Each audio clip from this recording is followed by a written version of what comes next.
green background? That would be a good assumption.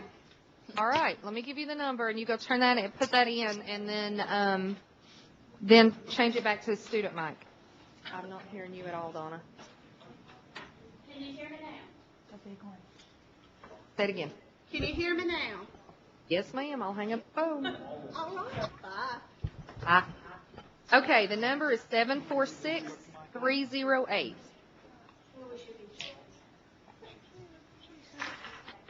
Ms. Lee, Yes, ma'am. we should be connected.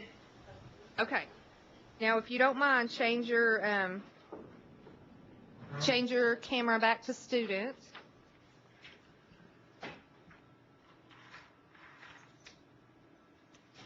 Donna, can you talk to me a little bit? Let me see if I can see you all. Because all I'm seeing right now is myself. It's not snowing here. We have sunshine. I don't know what else to tell you. But There you are. okay. Wonderful. We are connected. Everybody there? Everyone is here, and with the exception of Sarah. She should have Correct. emailed you. She has the stomach virus. She did. That's right. That's right. Whitful, let me see if you all are there. Hey Joe, just want to let you know everything's up and running. You all are here. Keep talking. I heard you, Benjamin, just briefly. Hey Chris. Now. Yep. Next lunch box will be Keep talking, please, Whitful. Bye, Joe. Hey Christy. I'll help Hi, him out a little Jake. bit.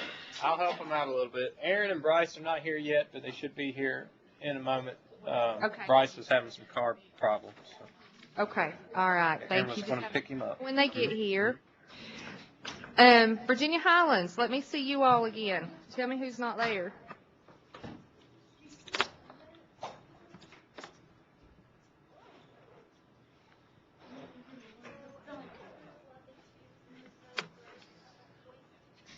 Hello, Virginia Highlands.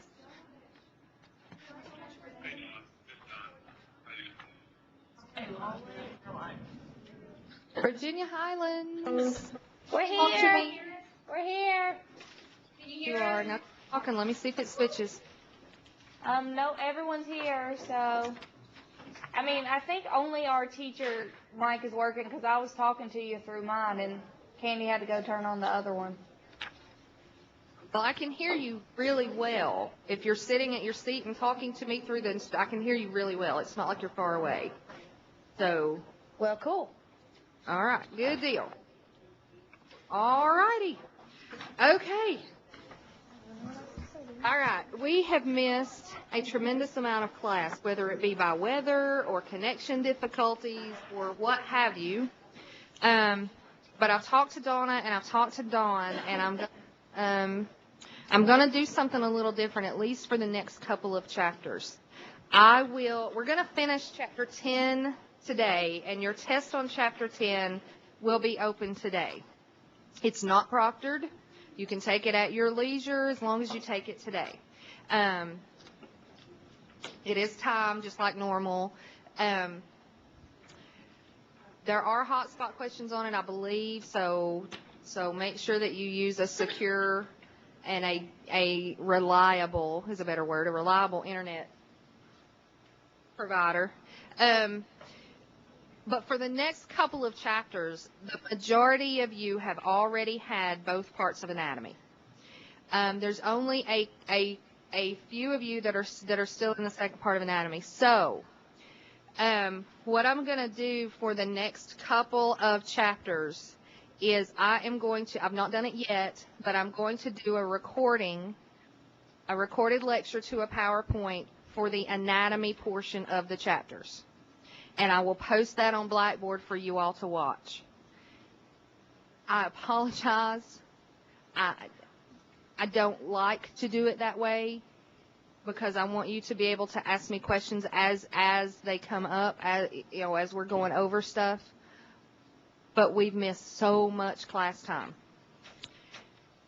And this is the second part of a two-part class, so we've got to get over a bunch more material by the end of the semester.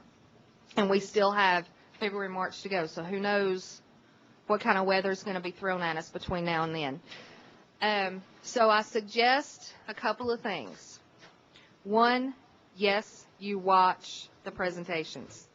There will be things that are said in the presentation, in the recording, that will be asked on the test. So please watch the presentations. 2, if you come up on any question as you're watching the presentation, taking notes as it would be if you were in lecture, in live lecture, write them down. Keep your notebook with you as you take notes. Write down whatever questions that you have. If you want an answer quickly, shoot me an email. If not, wait till the next class period, and I'll give everybody some time to ask questions over the recording. I hope to get the first one done for Chapter 12 tomorrow. I probably won't have time to do it today because of lab and everything, but so I hope to get that done tomorrow and post it on Blackboard for you. Does anybody have any questions about that?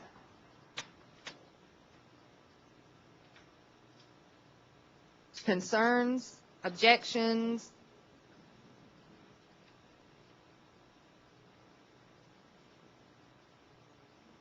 Okay. I'm not going to do the recording unless we miss a tremendous amount of more class. I won't do recording routinely for things that are brand new material for you. But for things that you should have at least touched on in other classes, whether that be anatomy or medical terminology, the first part of the chapters where it's going over the anatomy for the chapter, that's what I'm going to record. And it will be too big of a file for me to email. So it will be inside Blackboard, and when I get it posted, I will send out an email that it's available, so you'll know that it's there.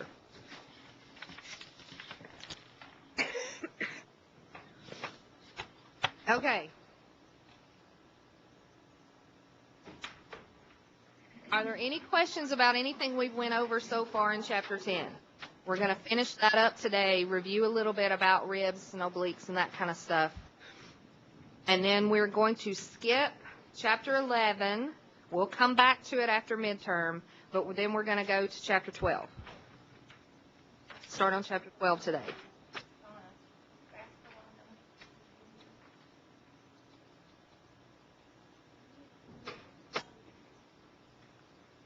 Okay, let's start out with, we looked at this picture, I think. This image is not in your textbook. This was in a previous textbook. This is AP ribs above diaphragm on a drowning victim, supposedly. And according to the book that this came from, this patient was found dead and patient had been in the water for several days. Now, first of all, yes, if you work in a hospital setting for any amount of time, then at some point, yes, you may x-ray a deceased person for various reasons. This being one of them. Unknown, somebody, find somebody that's passed away. There's an unknown cause of death, suspicious death, that kind of thing. Yes, you may x-ray that person before they leave to go for an autopsy. I know I told the students here, but I think I told the students here, but did I tell the rest of you all the story about the gentleman that I x-rayed NCT that had been dead for a few days? I told you all, right? Highlands, I see you all. Have I told you all that story?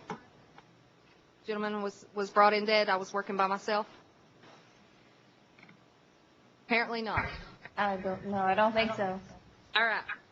I hadn't been out of x-ray school long, and I was working by myself on a weekend or a night shift or something, and gentleman was found, passed away.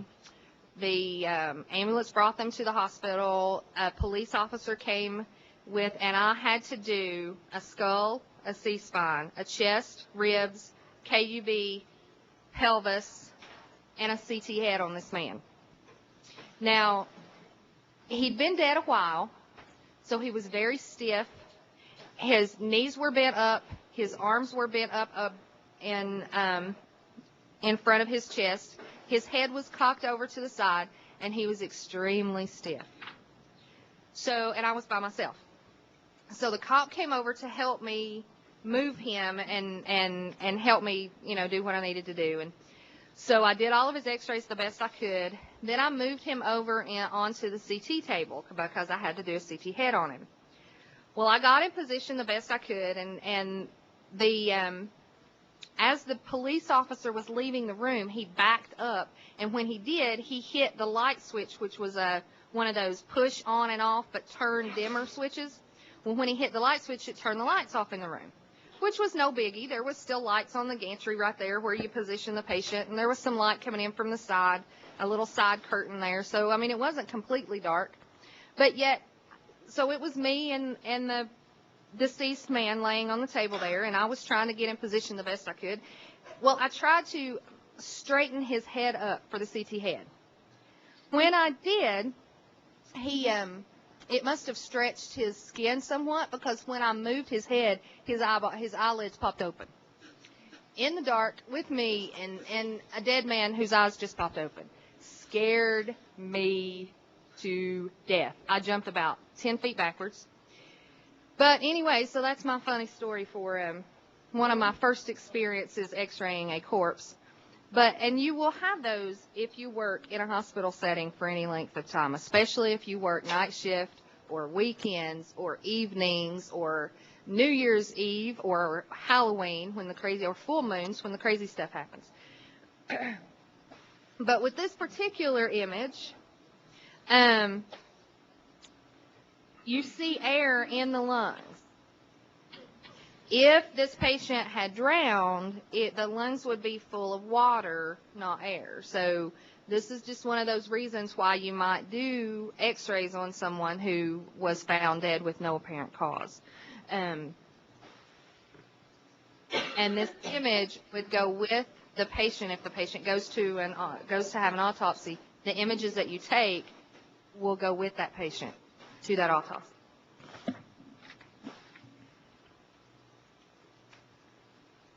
Okay, here's a lateral sternum. Hey, Christy. Yes. Bryce and Aaron are here on the Withville campus. All right, thank you.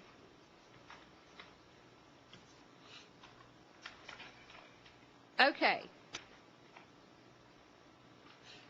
Here's A. What's wrong with A? Anybody for lateral sternum?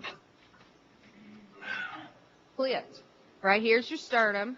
There's the manubrium, here's the body, and the body is clipped. You don't see the end of the body, and you don't see the xiphoid. What about this one? What do you think about this one? What do you think about B? What's wrong with it?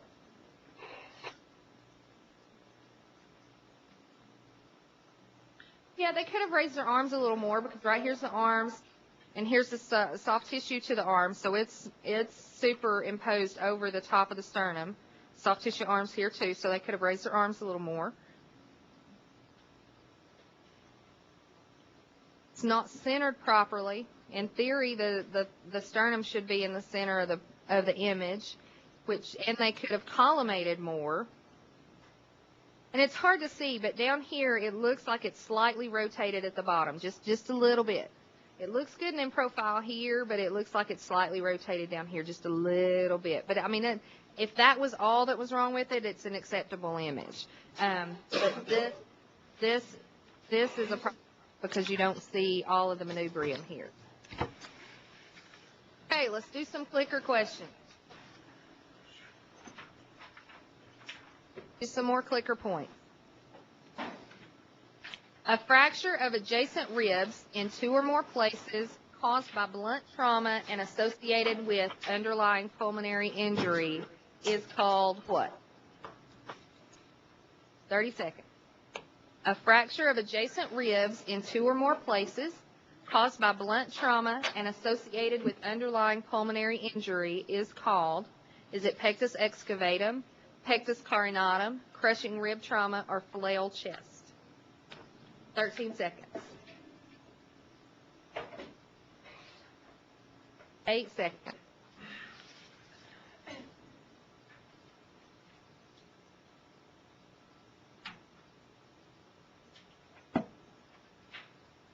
Very good. That's flail chest. True or false? A hypersthenic patient requires greater rotation of the sternum for the RAO projection as compared with a sthenic patient. 30 seconds. A hypersthenic patient requires greater rotation of the sternum for the RAO projection as compared with a sthenic patient. True or false?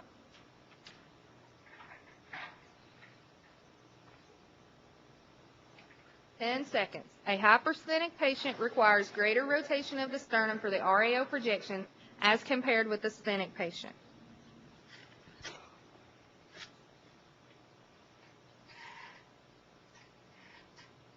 Oh, that is false. Hypersthenic patients have bigger chests. Hypersthenic patients have bigger chests. And the bigger the chest, the less you have to rotate those patients. That is on page 362. Down, it explains it down in note 1. Right under respiration. Note 1 talks about rotation. The chest, the less you rotate. And it's only like 5 degrees difference one way or another. But the bigger the chest, the less you rotate.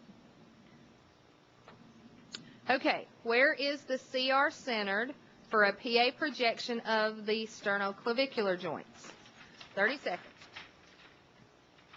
Where is the CR centered for a PA projection of the sternoclavicular joints? The level of T2, T3? Is it the level of T5 or the level of T7? 12 seconds.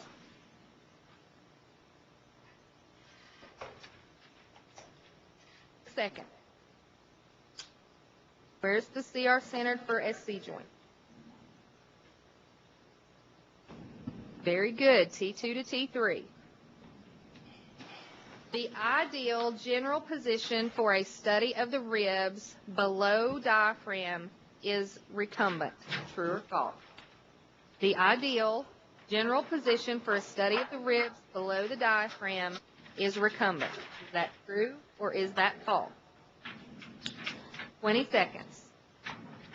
The ideal general position for a study of the ribs below the diaphragm is recumbent. 10 seconds. True or false?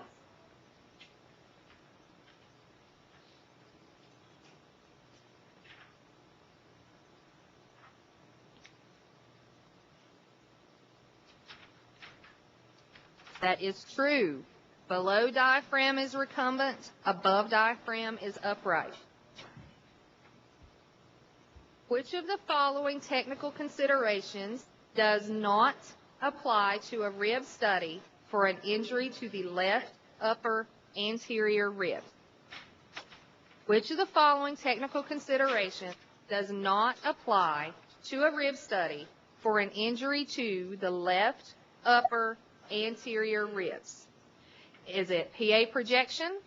Is it an RAO projection for axillary ribs? Is it erect position? Or is it exposure on expiration? 30 seconds. Which of the following technical considerations does not apply to a rib study for an injury to the left upper anterior ribs? PA projection, RAO projection for the axillary ribs, erect position, or exposure on expiration. 8 seconds.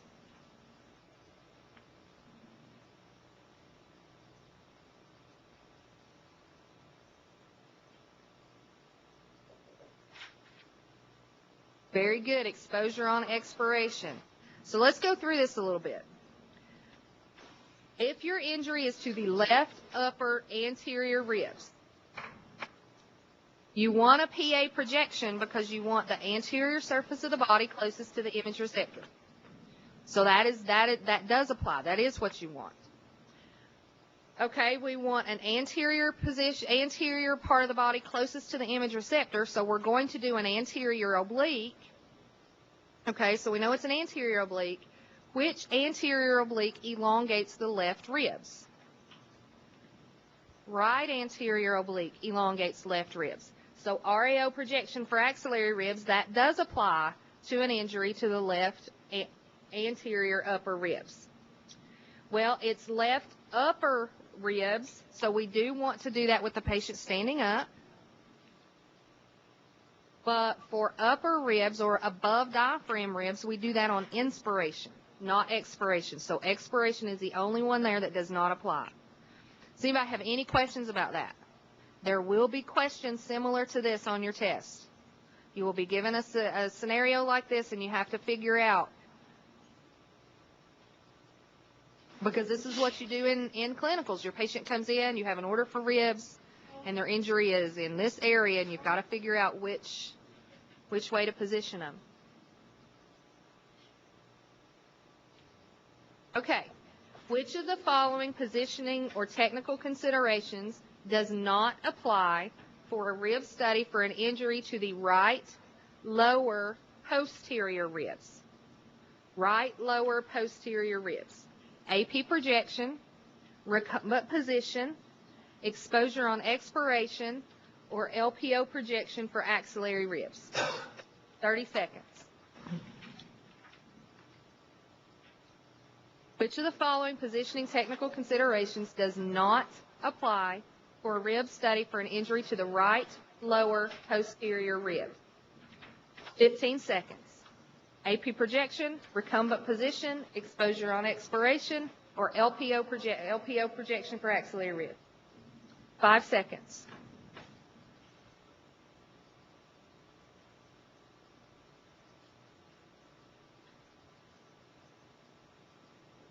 Good. LPO projection.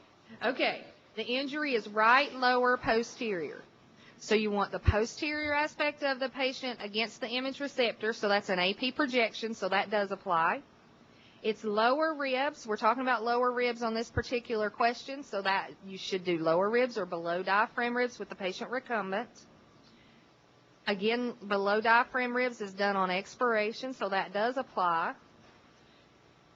We do want a posterior oblique because we want the posterior surface of the body closest to the image receptor because that's where the injury is, but which posterior oblique elongates the right ribs? Right posterior oblique elongates right ribs. Good. Good. Okay.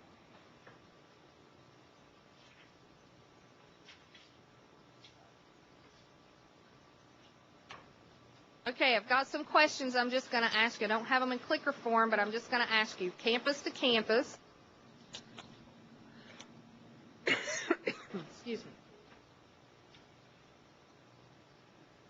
Okay. Southwest, you're who I see, so you are my first victim. Let's see.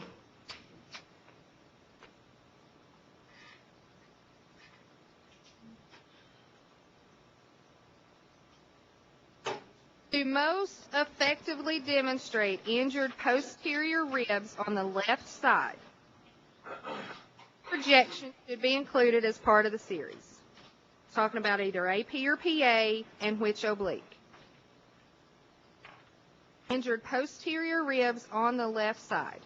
Would it be LPO? Say that again. I couldn't hear you. I'm sorry. LPO, okay, and either AP or PA? AP, good. Okay. Highlands.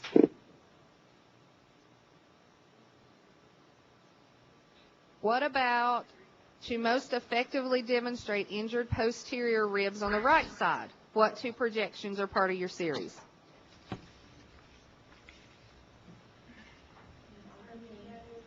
In the RPO. And an AP or PA? AP. Good. Awesome.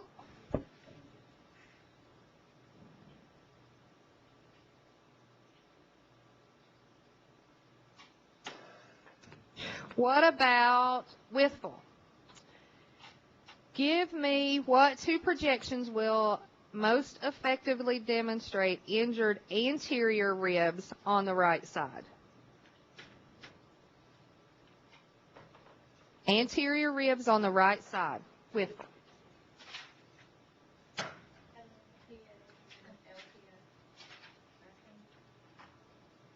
Anterior ribs on the right side, where your injury is. What projections are you going to do?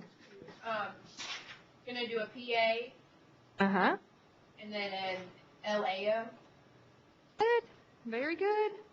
Okay, Mountain Empire. What about anterior ribs on the left side?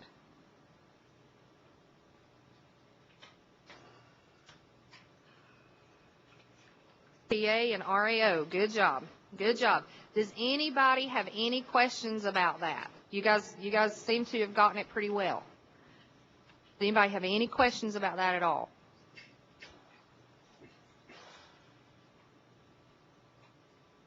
Okay, good, good.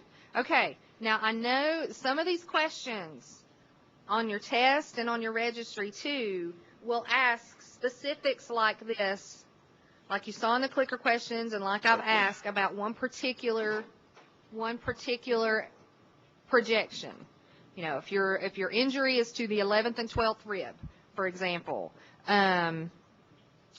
which two projections best demonstrate injured posterior ribs 10, 11, and 12 on the right side? And you're going to give AP or PA. You're going to give which oblique. You may have to give whether the patient is prone, supine, erect, inspiration, expiration, whatever is best for that particular situation. Okay? So you need to know those. But also know that in your routine, no matter if your injury is just 10, 11, and 12 on the right side posteriorly, that in your routine, you're going to do all those ribs on that side. If your order is for right ribs, then you're going to do, and this is for lab, and in the clinical setting, if your patient's injury is over the area of 10, 11, and 12, you're still going to do upper ribs. But you need to make sure that you're going to do all 5 of those projections. You're going to do the upper ribs, the lower ribs in the either AP or PA and in the oblique, and you're going to do a PA chest. You're going to do all 5 of those projections. But make sure that you know whether to do AP or PA based on the injury, which oblique to do to elongate that side, and make sure that you demonstrate to your radiologist somehow, whether it's by putting a BB marker on the area, putting an arrow outside of the area on the image, those extra markers, and or you could do both, writing a very specific history, getting that to your radiologist so they know specifically where to look. Does anybody have any questions about that? I brought little Harry with me again today. Does anybody need to see little Harry and what elongates what with what position?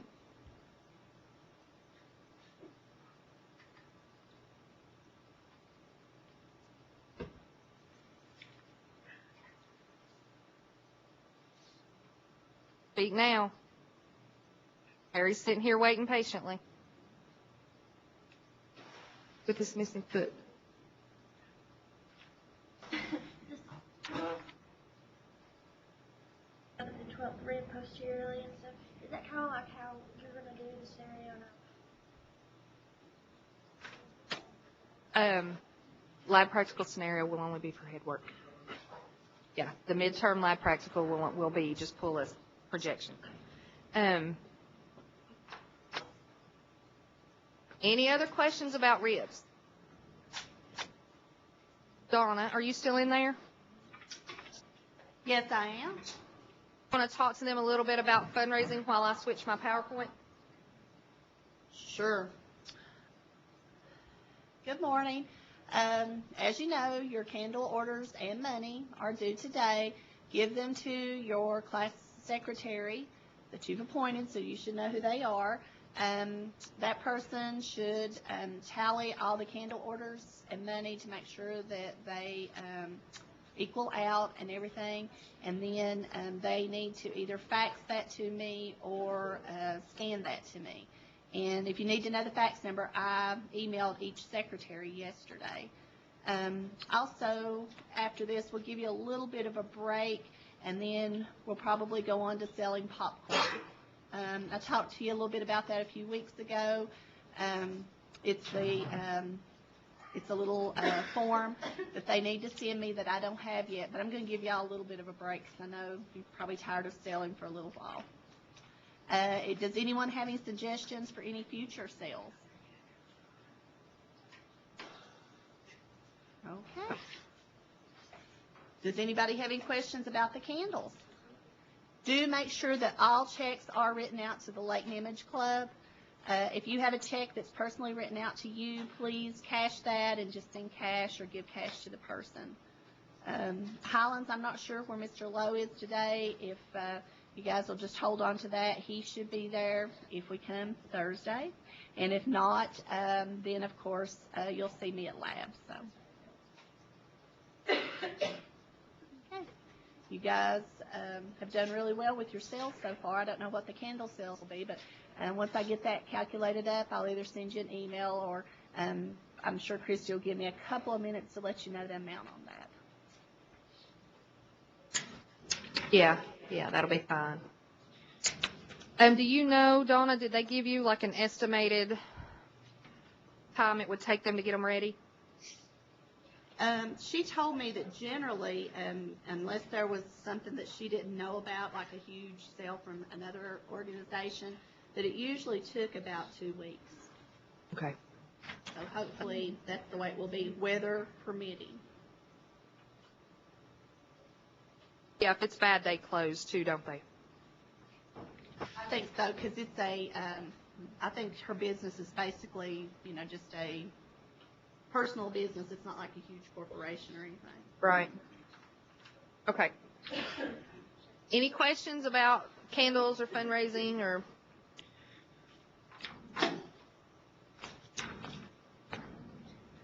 Okay, on to chapter 12. This PowerPoint, and I apologize, this PowerPoint is not available on Blackboard yet, but it will be.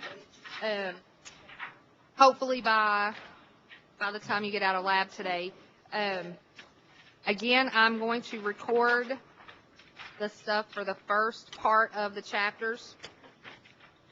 This chapter used to be 2 separate chapters. Gallbladder was and biliary tract was a chapter of its own. Now they're combined, and that's because we don't do a lot of diagnostic radiography procedures specific to gallbladder anymore. Ultrasound has taken over as the modality of choice for gallbladder. Nuclear medicine falls shortly there behind. Ultrasound shows structure, and ultrasound shows can show stones and blockages and gallbladder wall thickening, the duct thickening. Nuclear medicine, however, they're called HIDA scans. HIDA scans show function of the gallbladder, whether it's working like it should. It does. Nuclear medicine doesn't necessarily show anatomy, but it shows function. So a lot of times, the two of those together are used to diagnose gallbladder issues. What we do still do though are gallbladder images when the patients are in surgery. And we'll talk about that a little bit in this chapter, and we'll talk about it if we get to the surgery chapter. We'll talk about that again. But we do still do images of the gallbladder and the biliary tree in surgery. What we used to do with gallbladders is we used to have them do a prep with a very specific diet. We used to have them take pills at home the night before, which were contrast. And that contrast would concentrate in the gallbladder, and then they would come in the next day. We would take some images of their gallbladder area with their gallbladder contrasted. Then we would have them go eat a fatty meal, something real high in fat, or we would give them something to drink that was equivalent to a fatty meal and take images again. Give time for that gallbladder to contract because of the fat that they ate, and then take images again. It showed anatomy, it showed function, but because there was, the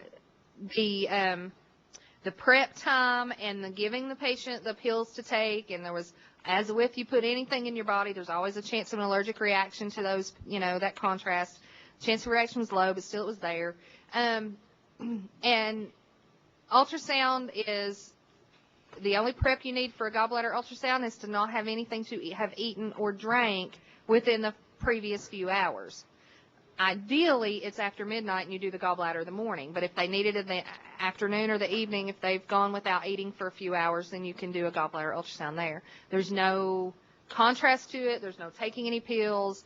And so ultrasound is typically, CT does some things too, but ultrasound, if they really think it's a gallbladder issue, ultrasound's going to be one of the first things that they order. GI tract, the upper gastrointestinal system, this chapter talks about, I believe they changed it just a little bit from last chapter, but this chapter talks just about esophagus and stomach. We'll get to small intestine and large intestine next chapter. As you know, we can't see those without contrast media on an image. We can see air within that. If there's air in the stomach and we do an upright abdomen, we can see an air bubble right up against the fundus. It's called a gastric bubble. We can see that. But we can't see the whole stomach, typically. So we have to give a patient contrast. Now, you talked about contrast in the patient care class. So dig deep back into your brains, and we'll talk about contrast again. Typically with, this is an image of a stomach. This is an upper GI. This is, this patient has been given positive contrast media, most likely barium sulfate is the contrast of choice, and we'll talk about that in just a little bit. And they can also be given dual contrast. They can be given positive contrast media, which, again, typically is barium, and they are also sometimes given negative contrast media, which is in the form of like carbon dioxide little pills. We call it air, little fizzy tablet type things. They look like, they kind of remind you of Pop Rocks. When you put them in the mouth, they get wet and they fizz. So you get those into the stomach, they fizz in the stomach, and they create air in the stomach. And what it does is it makes the positive contrast media, the barium, coat the lining of the stomach instead of just going down and sitting there like a rock. Okay, so that's what the negative contrast media does.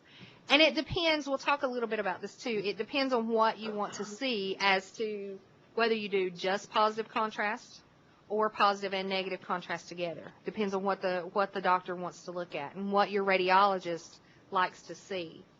What you're looking at here is, this is a stomach, this is the greater curvature of the stomach, this is the lesser curvature of the stomach, this is the fundus of the stomach. The fundus of the stomach is the top of the stomach, and this is the curve going out. This is the pyloric canal or pyloric antrum. Pyloric sphincter is the muscle that controls release of stomach contents from the stomach into the first part of the small intestine. The very first part of the small intestine is the duodenal bulb. Then the C loop of the duodenum is here. You see it looks like a C. And the duodenal bulb and the C loop of the duodenum, even though it is technically part of the small intestine, we do look at it with an upper GI. We do watch how the barium or contrast media empties from the stomach and into that very first part of the small intestine. This area is a very common site for ulcer. So a lot of times, they'll be having ulcer type issues, ulcer type symptoms, and all that's ordered is an upper GI. So we do have to look at that area with an upper GI as well. The white that you see, and I'm sure you remember this, but the white that you see is positive contrast media. The dark that you see is air. And then all of this here is, and we'll talk about this next chapter more specifically, but all of this that you see here is barium that has traveled from the stomach, and it's starting to make its way through the small intestine.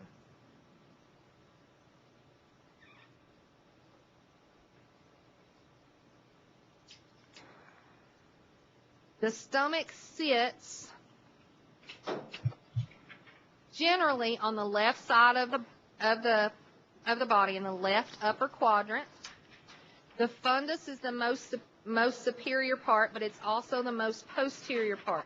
It doesn't sit straight up and down in the body. It sits at an angle. And the fundus is more posterior than the bottom of the stomach. The body is anterior and inferior, so it makes that kind of forward slope.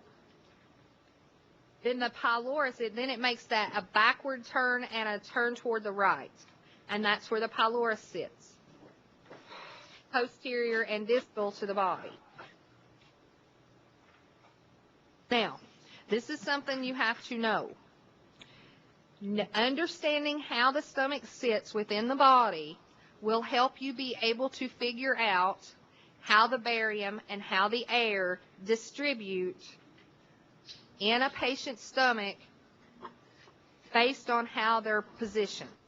If they're upright, if they're lying prone, or if they're lying supine, the air barium distribution is going to be different. And if you can think, barium is more dense than air. So the barium is going to fall. Gravity is going to pull that barium down, and the air is going to rise. Okay? So if you understand what is looking at it from a frontal view, that's easy. But you also have to know what sits posterior and what sits anterior to help you understand where the barium falls and where the air rises to based on how the patient is laying. Okay, does that make sense? Now, when we look at this, on this image, the black is the air, the white is the barium in these pictures. So if we look at the erect, let's look at the upright one first. That's the easiest one to think. Your patient is standing up. The barium's going to fall to the bottom. So the barium's going to be in the body and the pylorus, and the air's going to be in the fundus in the top part. And you're going to see, just like going back to abdominal imaging when you were looking for air fluid levels, it's the same thing. It's air and it's fluid. It's air and it's barium. So if a patient's upright, air is going to be most superior, barium is going to be more inferior, and you're going to have that distinct straight line between that air fluid level. Okay? So that's how you know it's upright. The air is in the fundus, the barium is more inferior, and there's that distinct straight line between the barium and the air. Okay, that one's the easiest to figure out. The other two, when they're recumbent, whether they're supine or whether they're prone, you have to understand this picture right here. What on the lateral image, what is anterior and what is posterior. The fundus is more posterior. So, when a patient is supine, the fundus is more posterior, so you're going to see the barium is going to fall toward the fundus. Okay? Barium is going to fall toward the fundus, into the fundus when the patient is supine. Air is going to be in the body. You can also think about it like this. What else sits in the abdomen right here in this area? Anybody know? What else is sitting in the abdomen real close to the stomach?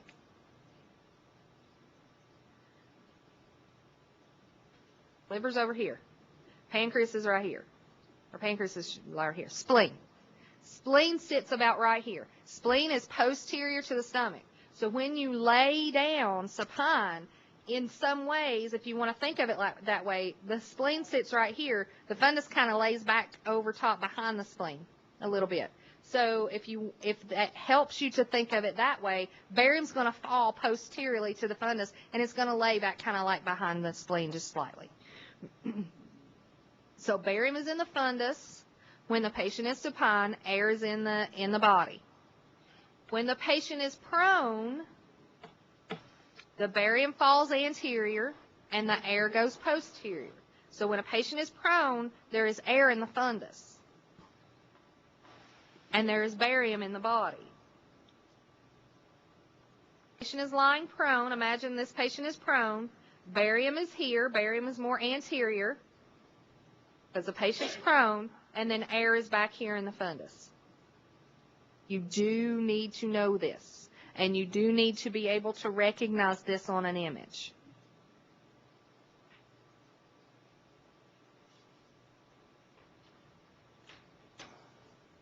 So if you look at image A and image B, one of these are prone and one of these are supine. Even though they're looks to be two separate patients, and this one is more of a double contrast effect than this one is.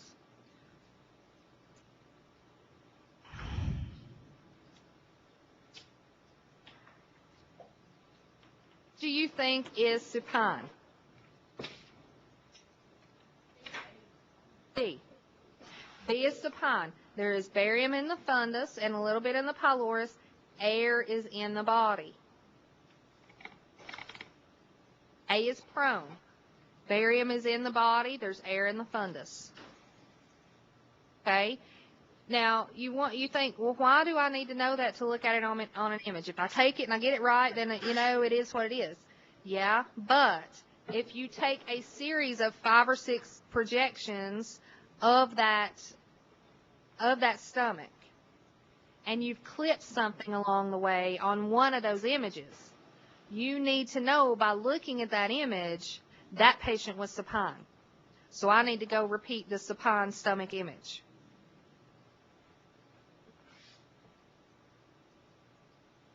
So you've got to know how the patient was positioned by looking at a radiograph, how the patient was positioned just by looking at the distribution of the air and the contrast material.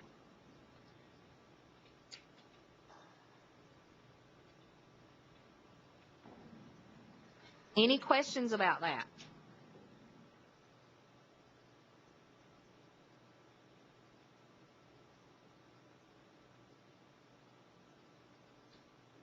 Here's 2 more. This one is another double contrast. There's positive contrast and there's negative contrast. There's air in there as well. This one is supine. There is barium in the fundus, air in the body. This is prone. It's a little bit oblique, but this one is prone. There is air in the fundus, in the body. We will also do obliques of the stomach because that is one of the things. This is an RAO position. That is one of the things that will straighten out that C loop just a little bit on your image, so you can see this duodenal bulb and this curvature of the duodenum a little better. Your pancreas sits. Somebody mentioned pancreas a minute ago. Your pancreas sits right here, and the head of the pancreas sits right within this C loop of the duodenum. It's called the romance of the abdomen. The head of the pancreas sits right in that C loop.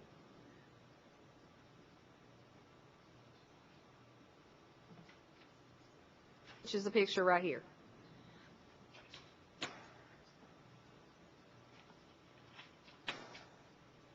Any questions about that barium air distribution?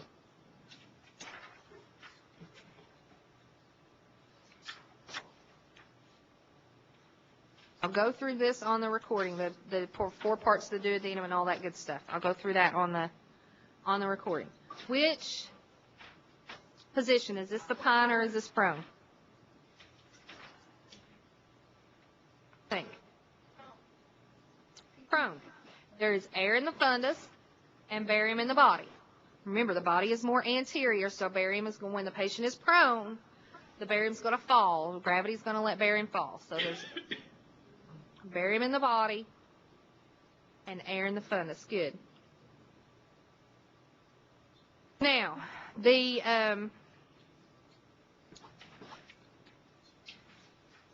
mechanical digestion starts in the mouth. This digestion is all, mechanical digestion is all the movements of the GI tract. And it starts with chewing. You put food in your mouth, and in the oral cavity, you start to chew. That starts mechanical digestion. When you swallow, that moves the food from your mouth down through into your esophagus. It goes through the pharynx into the esophagus, and it is forced down that pipe by muscular contractions. Swallowing is also known as deglutition.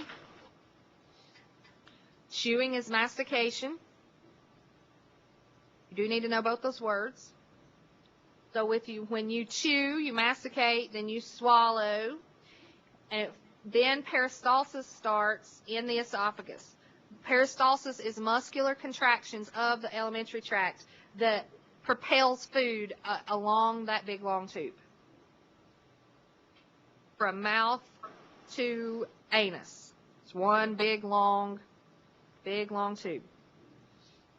Once food hits the stomach, about 8 seconds after, typically 8 seconds after you put it in your mouth, and start to swallow, then the stomach also has peristaltic waves. It can sit in the stomach from 2 to 6 hours, typically.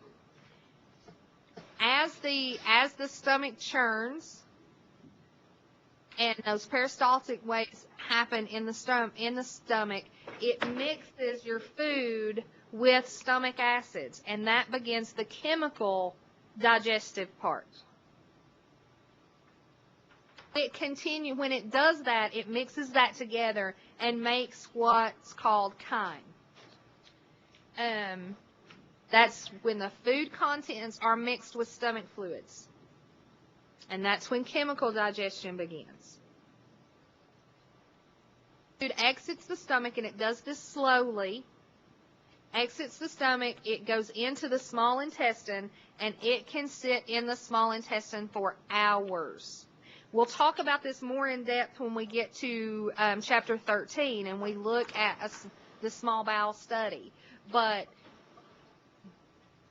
you have to know that small intestine is really long, and and it's all curved up. It's all just coiled up inside your abdomen, and it takes a long time for those stomach contents to get through that small intestine.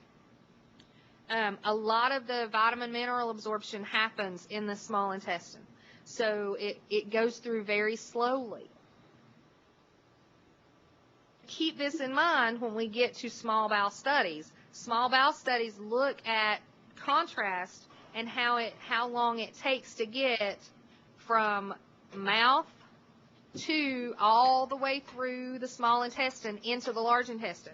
So when a patient comes for a small bowel study, they can be there for hours. It's a very long exam. Typically, an esophagus or an upper GI, if you have not seen these yet in the clinical setting, typically an esophagus and an upper GI, you're done in about half an hour from start to finish. But if there is a small bowel ordered also, they're there for a long time. Now, some patients' small intestines work faster than others. So some will be out of there in a couple of hours. Some contrast can travel through a small intestine in an hour, 2 hours. Not many. Others, if they have motility issues, history of constipation, then they may be in there for more than 5 hours. They may be in there a long time.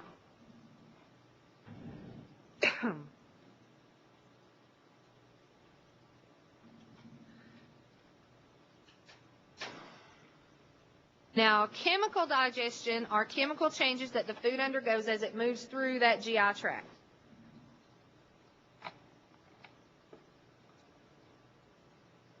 Carbohydrates down into simple sugars. It happens in the mouth and the stomach and ends in the small intestine. Proteins are broken down into amino acids, typically in the stomach and small bowel. It also ends in the small intestine. Lipids or fats are broken down into fatty acids and glycerol, and it's done in the small bowel. These things are ingested, digested, and absorbed. 6, the substances that are absorbed but not digested are vitamins, minerals, and water. Those don't have to be digested. Those are just absorbed.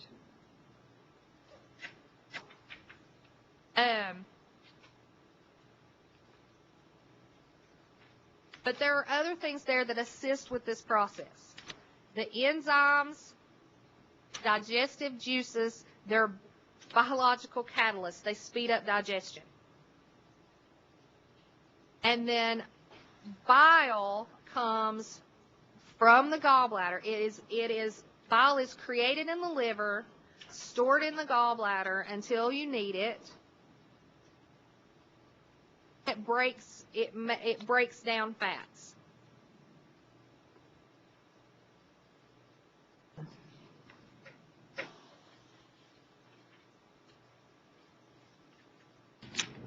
The primary functions of the digestive system: to ingest and digest, and that happens starts in the oral cavity, the pharynx, the esophagus, the stomach, the small intestine. Absorption happens primarily in the small intestine, some in the stomach depending on what it is, but primarily in the small intestine. And then elimination is the large intestine is responsible for eliminating the waste product. What's left that your body can't use, it gets rid of, and that's happens at the end of the large intestine.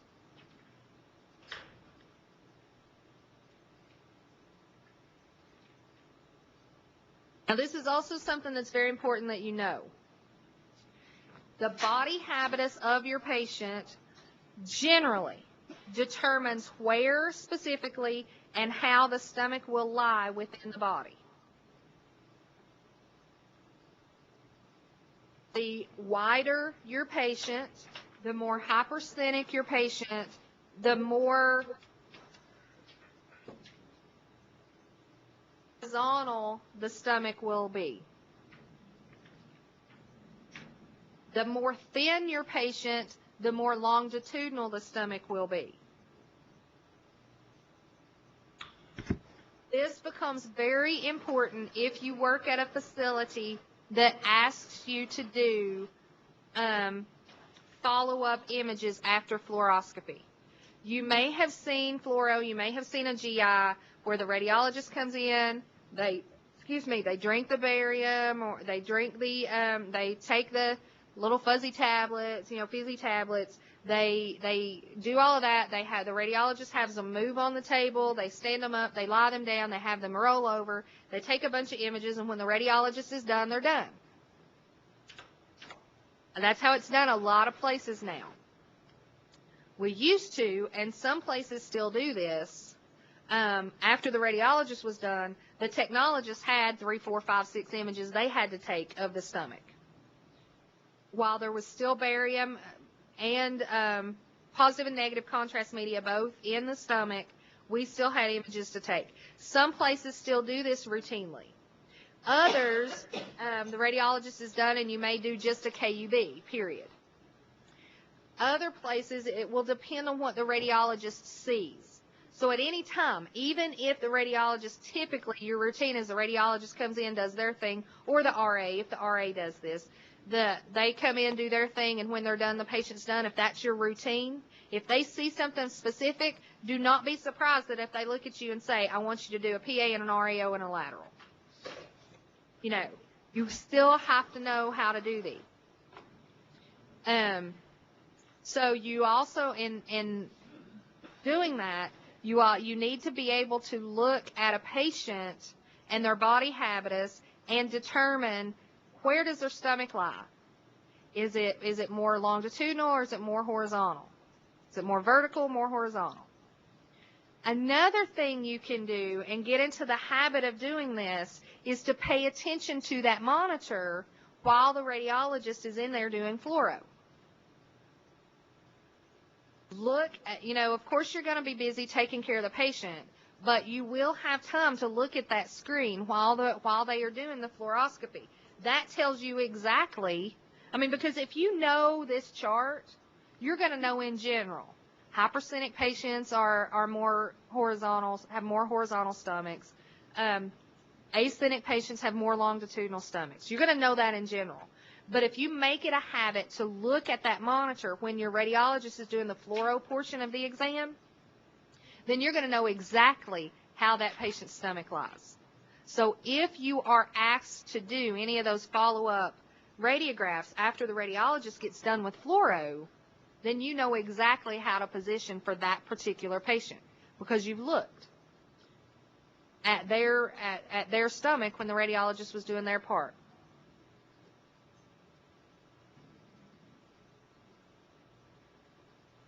This is on page 459 of your book.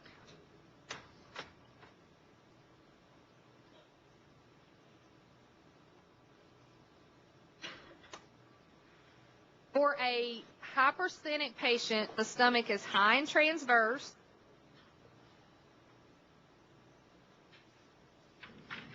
The stomach is high and transverse. The duodenal bulb and the gallbladder is about T11, T12. And it's over toward the right.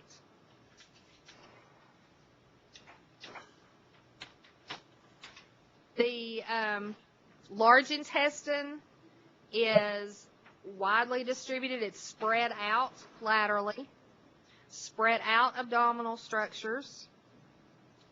The diaphragm is high,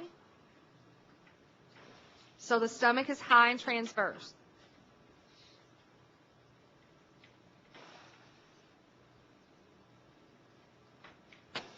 For a sthenic patient, and to some degree, for a sthenic patient, it's a little bit more J-shaped instead of straight horizontal. It's slightly J-shaped. It's more in the left upper quadrant. The duodenal bulb is about L1, L2, so it's a little lower, and maybe slightly to the right of midline.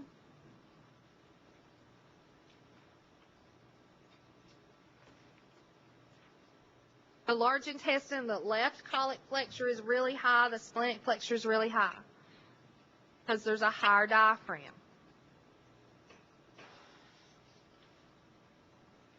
For the hyposthenic and the asthenic patients are grouped together as far as what's where.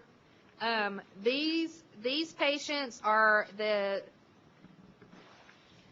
stomach is generally very J-shaped.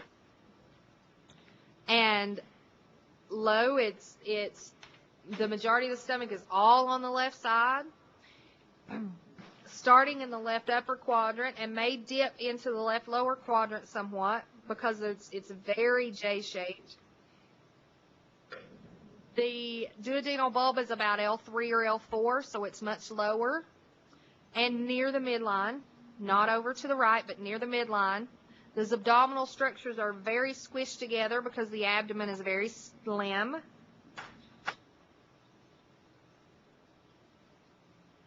And the diaphragm is lower.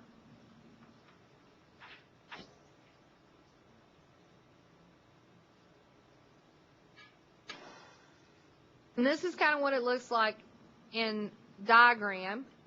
So here's your stomach on a hypersthenic patient. The duodenal bulb is way over to the right. It's horizontal. It's high and wide. The sthenic patient is kind of in the middle of the hypersthenic and the hyposthenic, where it's slightly J-shaped. The duodenal bulb is about L1, L2, slightly over to the right. Then the hyposthenic and the asthenic patients are extremely J-shaped, long and lean. Over to the left, L3, L4 is where the duodenal bulb sits, and right about midline. Here's what it looks like on image. There's a hypersthenic patient, very horizontal, duodenal bulb about a T11, T12. A sthenic patient, slightly J-shaped, a little bit over to the right, the duodenal bulb. And then an asthenic patient, very long and lean, J-shaped, and duodenal bulb about L3, L4, right around midline.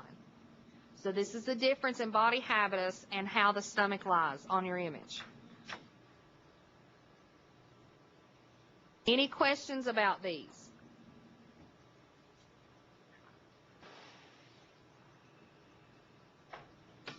Okay, we will pick up here next Tuesday.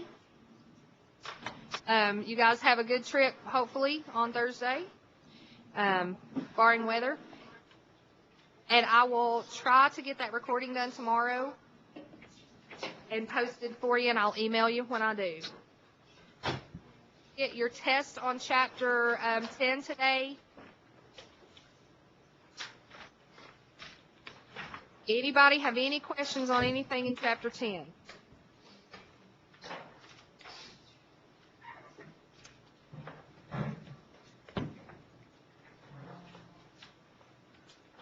Okay, you guys have a good weekend. I'll see you next Tuesday.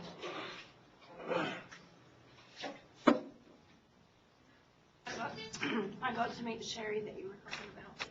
At Lonesome Pine? Did you? She's a good one. Was she in diagnostic when you were there?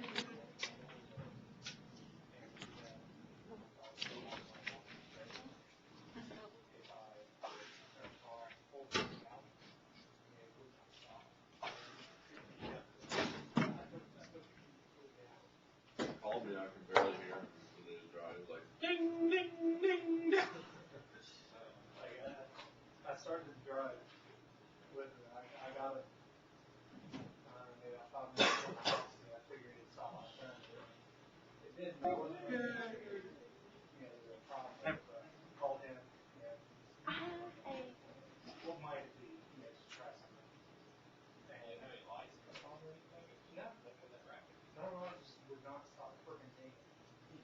But then I got to. I was blowing my car out. I got on interstate. When I got on interstate, it felt like my car was ready kind of slowly. Like maybe my e-brake was frozen or something like that. And, but my brake light wasn't on. I couldn't figure it out. So, just in case the e-brake was frozen. Yeah, I'm feeling generous It today. wasn't like that. I got on the interstate. I got on the exit. Oh, gosh.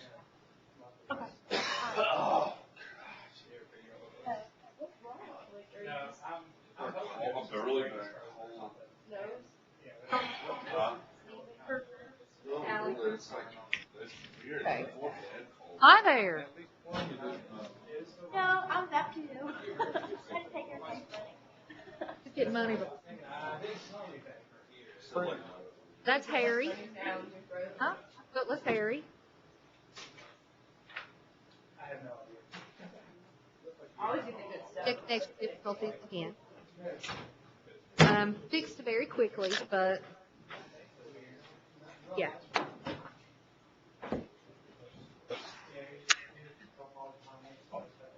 Yeah, it does. Does.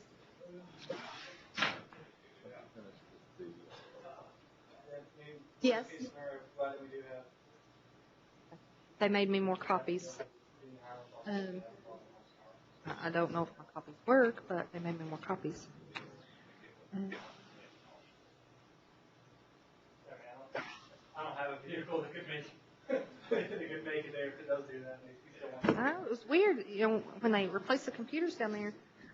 I just spot checked a few of them when I opened up worked, but then when they went to specific parts of them, I don't know, but they works now, so. It's four-wheel drive, so normally it do okay in snow, but I need new front tires, so. Oh, yeah, I mean, there's nothing we'd be able to do anyway, but, I mean, even in like, I don't know, say 1 inch of snow, Yeah. I have trouble with my car. I could drive a snowplow, I still couldn't drive in snow. My wife had a little Cavalier, and that thing would go in the snow. I mean, it would, as long as it wasn't so deep that it couldn't go. It would, David says my Kia is better than our all-wheel drive vehicle. You look, I guess, I don't know why. But I can't drive it, that doesn't matter what I drive. yeah, some cars, it's just a little bit of snow. A lot of times the car will feel like it's more responsive. Lower to the ground, and they're a little bit easier to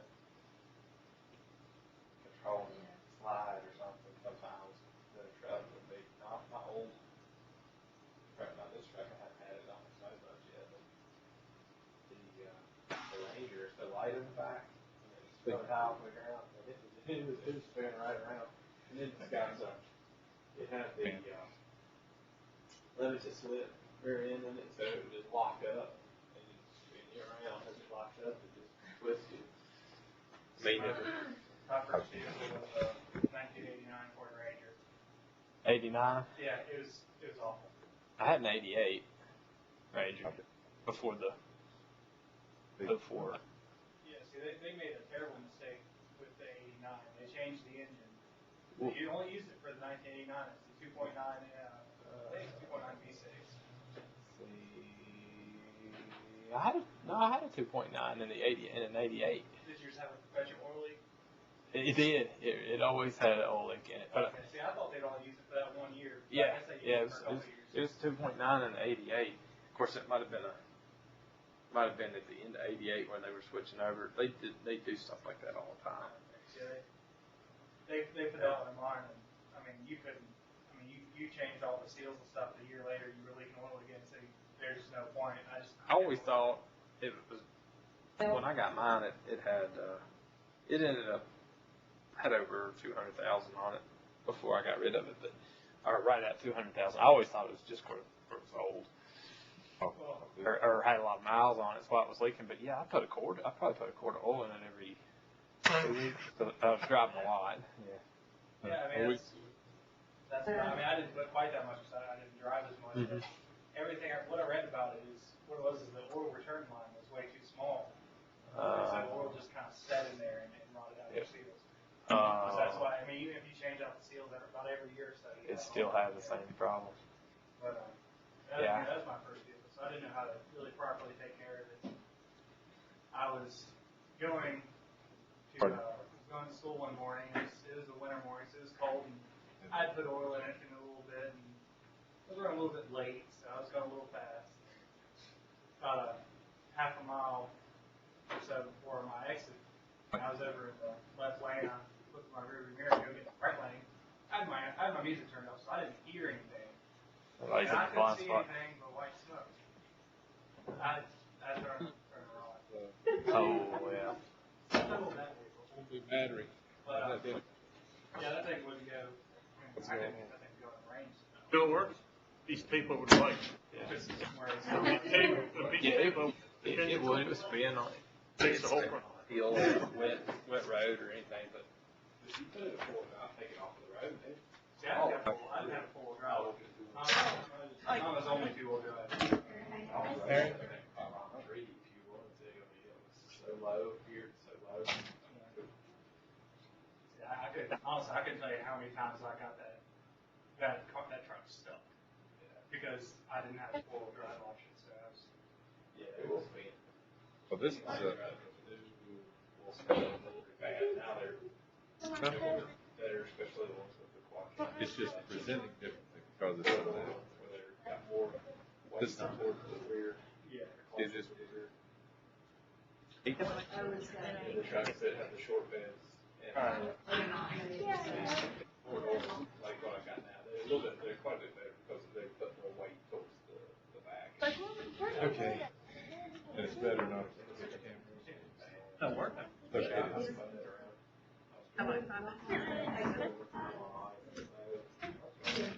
And this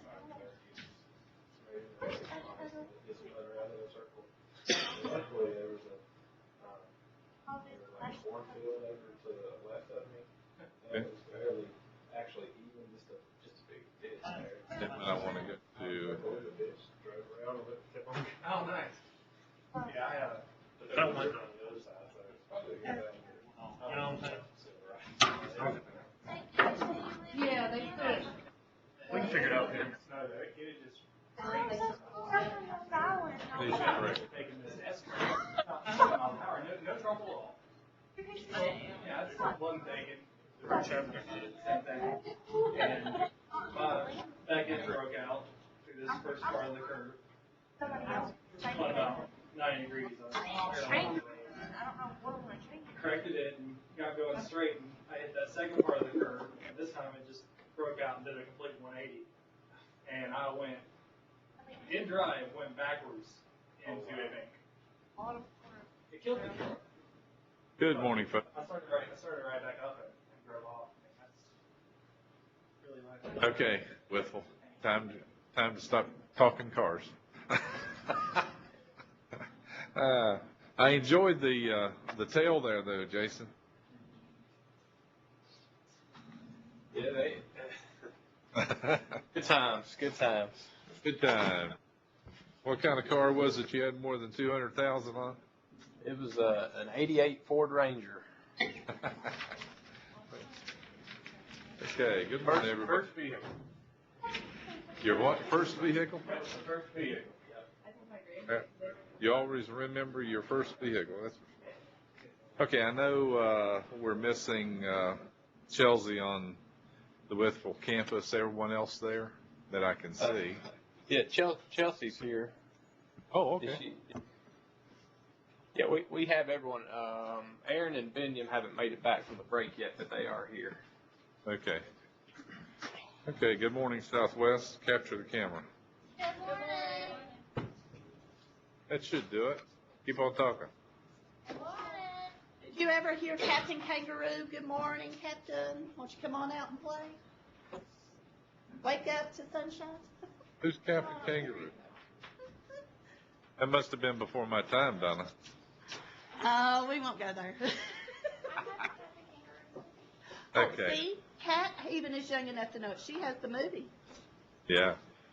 I know we're missing Sarah on that campus. Yes, and everyone else is present, and we're good. Okay, good. With Virginia Highlands, good morning. Good morning. Yeah, looks like we have everyone there as well. Excellent. Okay, a couple announcements, and if your classmate is not currently in the room, please pass on the announcements. You do have a test that'll be ready for you at 10:30 on Chapter 8, covering film. Okay, we won't cover anything other than film on that quiz. But you do have that test awaiting you.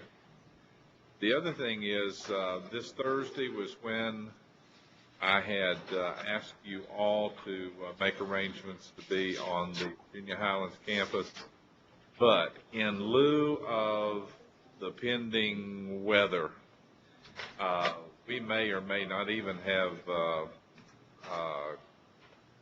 school on some of the campuses, if not all of the campuses, because it looks like it's going to, if the weatherman is correct, look like it would impact every area.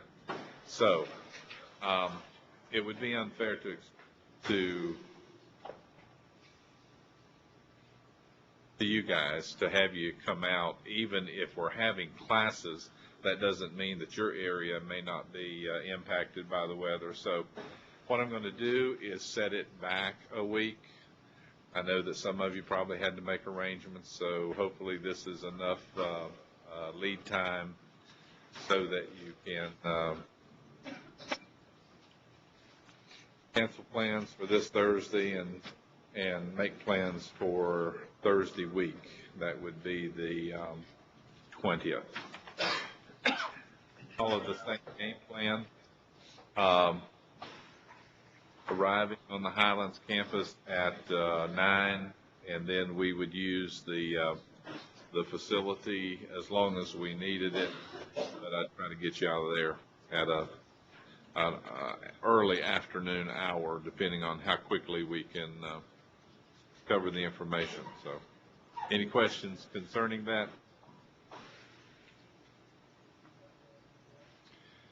Okay. We're going to, I don't know, some of you may not have checked your emails yesterday afternoon, late last night, maybe. I am going to try to transition from chapter 8, from chapter 9, I'm sorry, into chapter 10, and I put you a brand new PowerPoint. You may have seen some of the slides in other presentations, chapter presentations. But what I want to try to do is have you understand that film is the recording medium. And what happens to film actually after we process it. Now, I know we haven't talked about processing, so you're not going to have that background, but I don't think you need it for what we're going to be covering today and probably Thursday if we do get to have class. Oh, by the way, Miss Christie will be doing the all day next Tuesday, so that's going to give her some time to catch up. And so, you'll still have your breaks as regularly scheduled, but she'll be doing my lecture time next Tuesday. With that being said,